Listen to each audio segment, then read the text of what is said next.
Jagan స్వార్థమే Kadapa Lok Sabha Pulivendula assembly ఉప ఎన్నికలకు కారణమని కేంద్ర మంత్రి పురంధరేశ్వరి విమర్శించారు. ఈ ఎన్నికలు ప్రజలపై అదనపు భారం మోపాయని ఆమె ఆవేదన వ్యక్తం చేశారు. కాంగ్రెస్ అధికారంలో ఉంటేనే సంక్షేమ అభివృద్ధి పథకాలు సక్రమంగా అమలు జరుగుతాయని పులివెందుల ఎన్నికల ప్రచారంలో పురంధరేశ్వరి చెప్పారు. ఒక వ్యక్తి ఆకాంక్ష మేరకు తనకేదో అన్యాయం జరిగింది అని చెప్పి ప్రజల వద్దకి వచ్చినటువంటి సందర్భంలో మనం ఎదుర్కొనేటువంటి ఉప ఎన్నికలు ఇవి.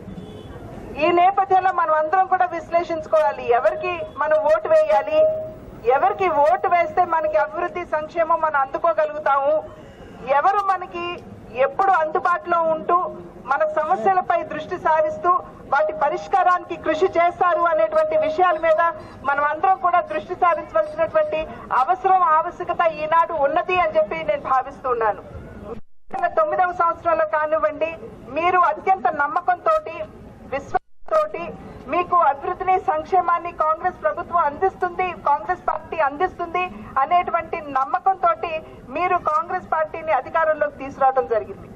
నాటి నుండి నేటి వరకు కూడా సమాజంలోని ప్రతి ఒక్కరికి సంక్షేమాన్ని అభివృద్ధిని అందించాలి అనేటువంటి ఏకైక లక్ష్యంతో కాంగ్రెస్ ప్రభుత్వం పనిచేసినటువంటి విషయాన్ని మీరు అందరూ గుర్తించాలి.